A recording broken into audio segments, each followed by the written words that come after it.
If the government can create money, why doesn't it simply create more? Think about it.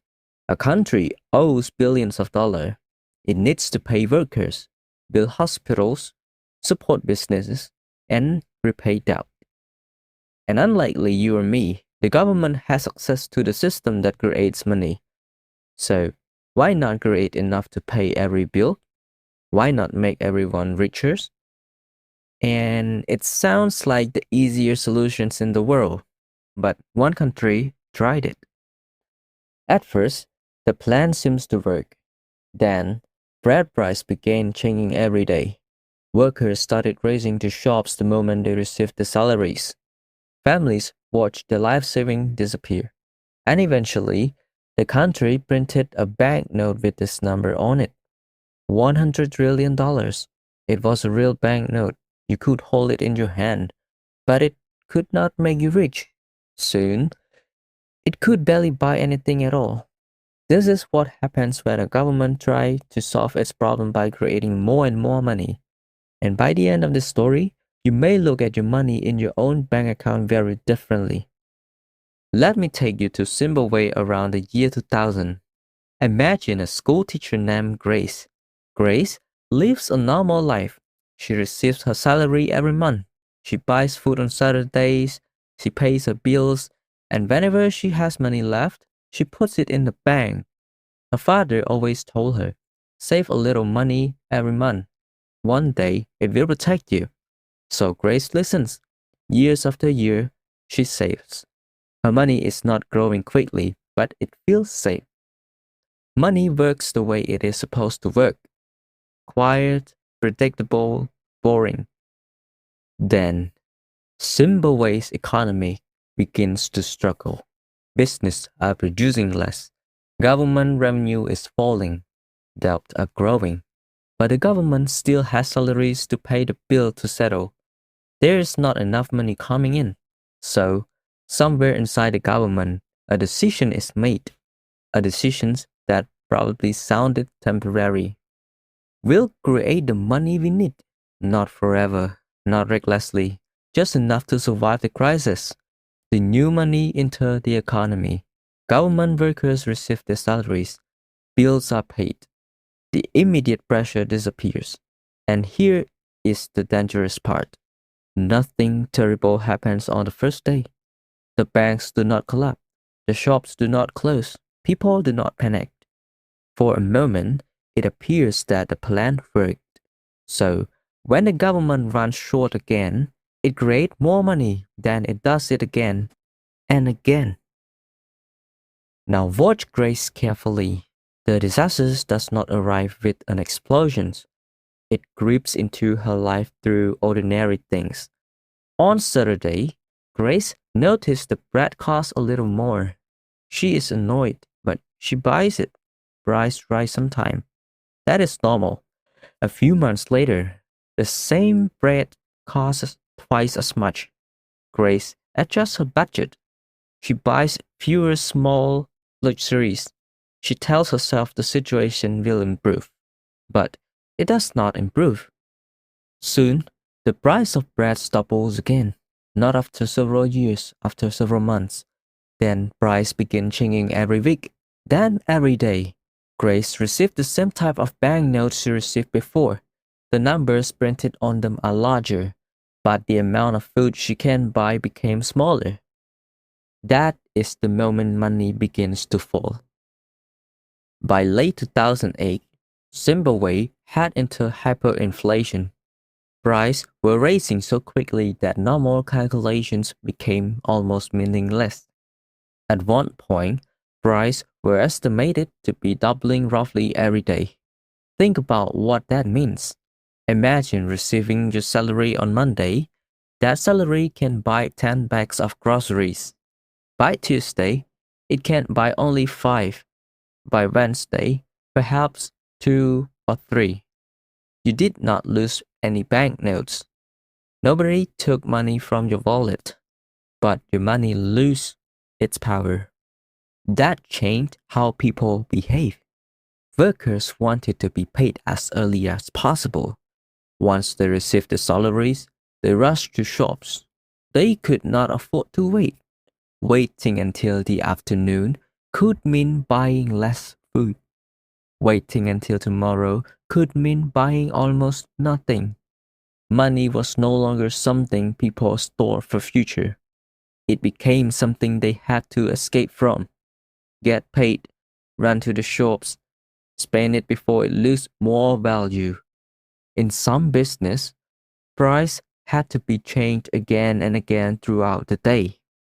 A meal could become more expensive between the time you ordered it and the time you finished eating. Imagine opening a menu and seeing one price, then receiving the bill 30 minutes later and seeing another. Not because you ordered more, because the money has already lost value while you were eating. Now think about Grace's savings. For 20 years, she had been careful. She had skipped unnecessary purchases. She had saved part of every salary. She believed that money would protect her when she became older. But the number in her bank account was only a number. What mattered was what that number could buy. At first, her savings might have been enough for a house deposit. Later, the same savings could buy only furniture, then perhaps a bus ticket, then almost nothing. 20 years of discipline disappear. Not because a thief entered the bank, not because Grace made a bad investment, and not because the number in her account went to zero. The number may actually have become larger, but the money behind the number had lost its purchasing power. Her savings were destroyed quietly, one price increase at a time. The government responded by printing banknotes with larger numbers, thousands, millions, billions. The zeros kept multiplying, but adding zeros did not add value. Eventually, in early 2009, Zimbabwe issued its famous banknote, 100 trillion Zimbabwe dollars. That is a 1 followed by 14 zeros. It sounds like unimaginable wealth, but it was not wealth. It was evident that the currency had nearly stopped functioning. People sometimes carry huge piles of banknotes to purchase basic goods.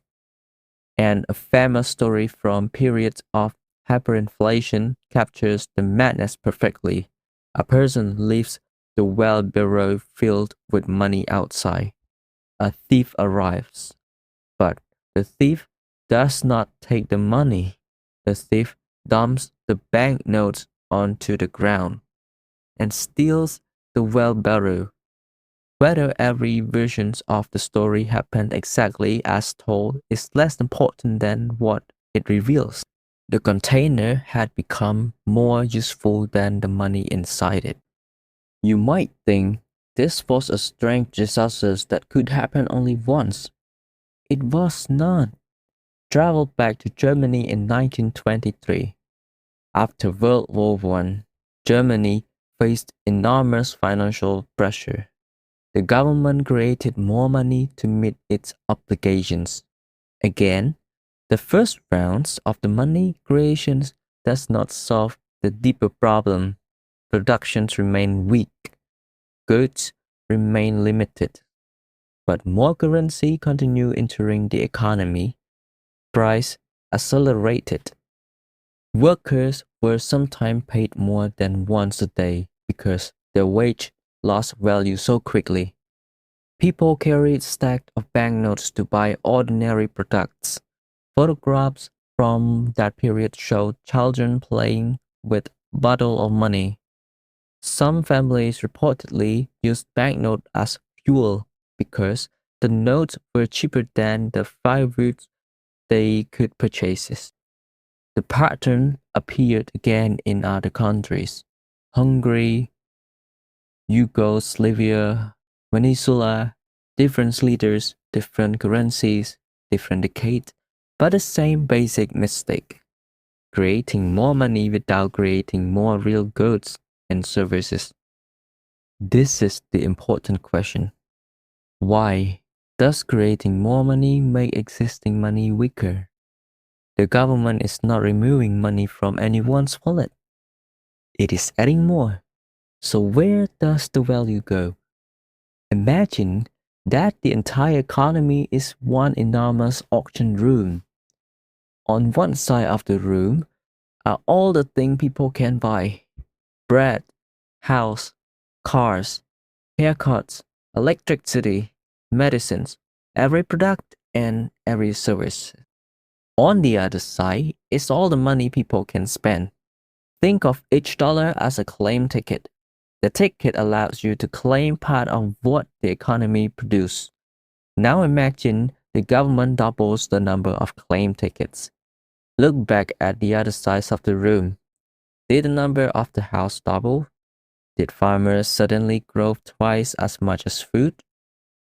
Did factory produce twice as many cars? Did doctors gain twice as many hours in a day? No. There is still roughly the same amount of real stuff, but now there's more money competing to buy it, more tickets, same number of prices. What happened at an auctions when more money chases the same items? People offer higher prices. That is the central idea. Creating more money does not automatically create wealth. Real wealth comes from producing useful things: food, energy, technology, homes, transportation, skills, businesses, infrastructure. Money helps us measure and exchange that wealth. But money itself is not the wealth. It is a claim on the wealth. Create too many claims without increasing production, and each claim becomes weaker. Greece still had money, but every unit of that money claimed a smaller part of the economy. No, and this is where the story needs an important distinction. Modern governments do not usually create money by running physical printing presses all day. Most money today is digital.